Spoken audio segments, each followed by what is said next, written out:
हम केरल चलते हैं जहां का डेटा थोड़ी देर पहले लीक हो गया था और अब हम अपने दर्शकों को यह बताते हैं कि केरल जहां पर बीजेपी ने आज तक कभी कोई सीट नहीं जीती थी, तमिलनाडु की तरह केरल भी एक ऐसी जमीन है जहां पर बीजेपी पानी निकाल नहीं पा रही थी। इस बार अंजना आप बताइए कि केरल में क्या हुआ।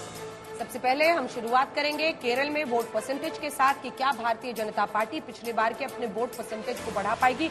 इसलिए भी बीजेपी आश्वस्त है क्योंकि केरल में देखिए लगभग 0 सीट होने के बावजूद लगभग 13% वोट उनके पिछली बार भी रहे थे।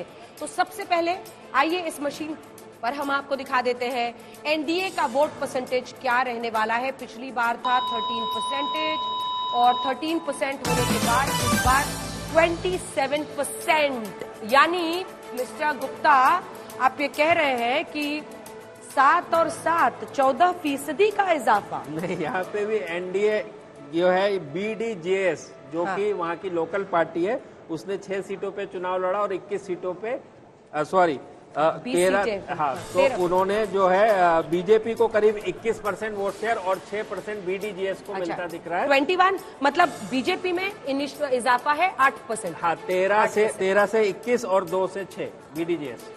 चलिए अब आपको जल्दी से बता देते हैं इंडिया गठबंधन का वोट परसेंटेज क्या रह रहा है। ये देखिए मैंने दबा दिया है यहाँ पर बटन इंडिया गठबंधन। ये लड़ाई बहुत दिलचस्प होती जा रही है और इंडिया गठबंधन में इंडिया गठबंधन नहीं है यहाँ पर गठबंधन नहीं है। थोड़ा सा ये बहुत इंटरेस्टिंग है क्योंकि देखिए कई सीटों पर यही प्रधानमंत्री हर जगह टोकते भी हैं कि चाहे वो पश्चिम बंगाल हो आप वहाँ डिशुम डिशुम कर रहे हैं, चाहे वो केरल हो आप डिशुम डिशुम कर रहे हैं, लेकिन कई राज्यों में आप एक साथ चुनाव में जैसे कि बिहार वहां पर आप देखेंगे कांग्रेस और लेफ्ट पार्टीज मिलकर इंडिया गठबंधन में लड़ रही हैं। तो ये 41% वहां पर हालांकि चूंकि हमारा जो टेम्पलेट है उसमें हम इंडिया लिख रहे हैं, लेकिन ये 41% क्या हम माने कांग्रेस को ही जा रहा है क्योंकि कांग्रेस ये यूडीएफ है। यूनाइटेड डेमोक्रेटिक फ्रंट जो है कांग्रेस और उसकी सहयोगी पार्टियां होती है केरल में उनका है, और दूसरी प्रमुख पार्टी जिसकी की सरकार है एलडीएफ, लेफ्ट पार्टीज जो होती है उनकी एलडीएफ जो है। पिछली बार भी लोकसभा में यूडीएफ ने ही अच्छा किया और इस बार भी पिछली बार भी उनको 15 सीटें आई थी 20 में से।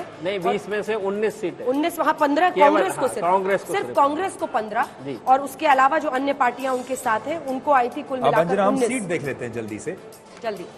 चलिए तो शुरुआत करते हैं। सबसे पहले एनडीए को यहाँ पर कितनी सीटें, वही नंबर जो आपने पहले देख लिया था, नोट कर लिया ना पेपर पेन से, नोट करके रखिए, आपको ऐड करने हैं सारे नंबर्स एनडीए को नंबर्स। अब जल्दी से कर दें। पहली बार वाली मोहब्बत हो जाएगी ये तो। ये भी एक सरप्राइज है अंजना, 2 से 3 सीट मतलब लोअर एज 2 जी, मतलब ये एक सरप्राइज है। देखिए सबकी नजर सबके एक सेकंड तिरुवनंतपुरम जहां पर चुनावी मैदान में शशि थरूर के सामने केंद्रीय मंत्री राजीव चंद्रशेखर को उतारा गया है। क्या उनमें से एक सीट जो 2 है चाहे वो जीत रहे हैं और एक एंटनी के बेटे। यस, देखिए इनमें जो 3 सीटों पे बीजेपी बहुत अच्छा कर रही है, मैं बताना चाहूंगा। मैं नहीं कह रहा कि जीत रही है इन्हीं सीटों पे, लेकिन इन 3 सीटों पे बहुत बड़ी संभावना है। एक जो आपने कहा त्रिवेंद्रम, दूसरी उसका आउटर त्रिवेंद्रम जो होता है अटिंगल, और तीसरी चीज है त्रिशूर। यहाँ पे बीजेपी बहुत अच्छा कर रही है। रह गई बात अनिल एंटोनी की पटमटिटा में, तो वो अच्छा कर रहे हैं, फाइट में फाइट में तो क्या शशि थरूर हार जाएंगे? मेरे ख्याल से आपकी ये हॉट सीट का एक हिस्सा होना चाहिए त्रिवेंद्रम, उसके लिए थोड़ा इंतजार करें। चलिए इंडिया शशि थरूर अगर देख रहे होंगे अंजना तो अभी वो थोड़ी देर और हमें देखते रहेंगे। लेकिन वही नहीं देखेंगे, मिस्टर राजीव चंद्रशेखर भी देखेंगे क्योंकि पहली बार चुनावी मैदान में जिनको मौका मिल रहा है, और कई केंद्रीय मंत्री इस बार उतारे गए हैं, राजीव चंद्रशेखर हो, आप देखिए पीयूष गोयल हो, इन सब के लिए पहली बार की मोहब्बत है ये जनता के बीच। ये वोट हम आपको दिखा रहे हैं और कांटे की टक्कर दिख रही है। यहाँ भी हॉट सीट खुला।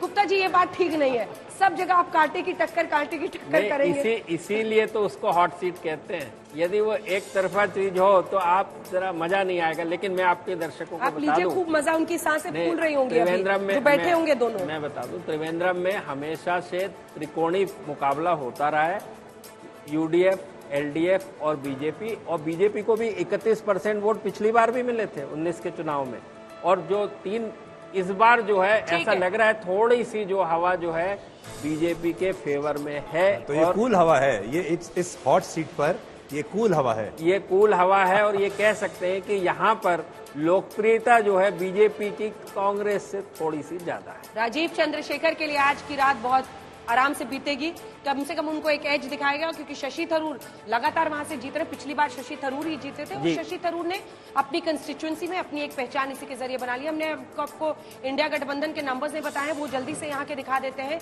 कि इंडिया को यहाँ पर कितनी सीटें आ रही हैं। एक बार जल्दी से आपको दिखा देते हैं नंबर, ये देखिए इंडिया को कितनी सीटें आ रही हैं, क्योंकि इससे आपको समझ में आ जाएगा। पिछली बार कांग्रेस पार्टी ने सिर्फ अपने दम पर 15 सीटें 20 में से केरल में हासिल की थी। ये देखिए नंबर्स आपके सामने आ गए हैं, पेपर और पेन जल्दी से लिखिए, ऐड करना है आपके सारे नंबर। हालांकि नीचे में हम आपके लिए टैली भी बना रहे हैं, लेकिन केरल में 2 से 3 बीजेपी को आती हुई ये इशारा कर रही है कि बीजेपी इतिहास रचने, क्रिएटिंग हिस्ट्री, क्योंकि इस राज्य में बीजेपी ने आज तक कोई भी सीट नहीं जीती थी। प्रधानमंत्री नरेंद्र मोदी केरल में 6 बार गए हैं, उनकी रैलीज, रोड शोज मिलाकर 6 बार वहां पर वो लोगों के बीच में गए हैं। और दक्षिण के सिर्फ इन 3 राज्यों में अगर आप जोड़ लीजिए तो 11 कर्नाटक की, 6 केरल का मिला के 17 और फिर 12, 29 सभाएं, रैली या फिर रोड शो प्रधानमंत्री ने सिर्फ इन 3 राज्यों में की थी। और यहां पर कर्नाटक में जहां पर मार्जिनल फॉल है, तमिलनाडु और केरल में ये बड़ा इंक्रीज होता हुआ बीजेपी के लिए। अब बीजेपी प्लस में आ गई है, प्लस में आ गई। अब बीजेपी प्लस में आ गई है। पिछली बार केरल में दरवाजे में पैर घुसा दिया है। हाँ, और केरल को कहते हैं God's own land, own country, God's own country. तो क्या प्रदीप जी, भगवान श्री राम ने वहां जाकर भी मदद की है गॉड ओन कंट्री में? लेकिन प्रदीप जी, इसमें मैं ऐड करना चाहती हूँ कि आप देखिए 13 से 14 उनके नंबर्स बरकरार हैं। ऐसा नहीं है कि इनके 2 to 3 जाने से उनके नंबर्स बहुत ज्यादा फिसल रहे हैं। नहीं, बस मैं जैसे यूडीएफ का पिछली बार 19 सीटें जीती थी, तो इस बार जैसे आपने कहा 17 से 18 सीटें, 1 या 2 सीट का ही है। अब नागार्जुन मुझे लगता है हमारे साथ जुड़ गए हैं, तो नागार्जुन को यहाँ पर सामने लाइए ताकि फोन अ फ्रेंड में जल्दी से उनसे पूछ लिया जाए। कई लोग कर्नाटक को लेकर अलग अलग तरह की बातें कर रहे थे कि नहीं इस बार तो बीजेपी का सफाया हो जाएगा, इस बार वहां पे मुश्किल है। नागार्जुन, आप पहुंच गए हमारे स्टूडियो में, बहुत बहुत स्वागत है आपका। कौन बनेगा चैंपियन के सेट पर, ये बताइए कि कर्नाटक में जो ये नंबर्स हम दे रहे हैं, आप इससे कितने सहमत हैं? कर्नाटक में जो नंबर्स है उसके मुताबिक 23 से 25 सीट एनडीए को, और जो कि इस बार अलायंस है जेडीएस के साथ बीजेपी का, 3 से 5 कांग्रेस को, इंडिया गठबंधन।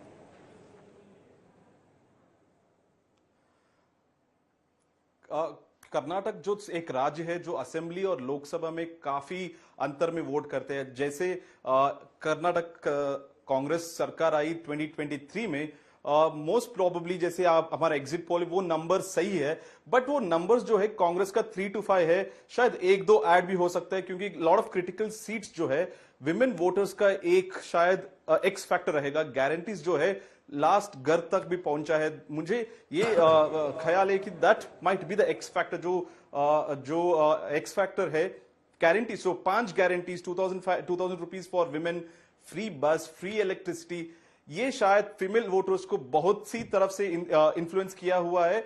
और जैसे प्रदीप जी ने कहा, हैदराबाद कर्नाटक में इसका ज्यादा इन्फ्लुएंस है, और एक खरगे का सिंपैथी भी है कि खरगे एआईसीसी प्रेसिडेंट बन के उनको we can't let him down, वो एक मैसेजेस भी है। तो शायद 3 से 5 से ज्यादा एक और सीट, 1-2 सीट ऐड हो सकता है। जी नागार्जुन, आपका बहुत बहुत शुक्रिया आपके इस विश्लेषण के लिए। और ऐसा लगता है कि वहां की जनता ने, जैसे ये बता रहे हैं, कि जो फ्री का सामान है वो कांग्रेस की सरकार से ले लिया और वोट मोदी को डाल दिया।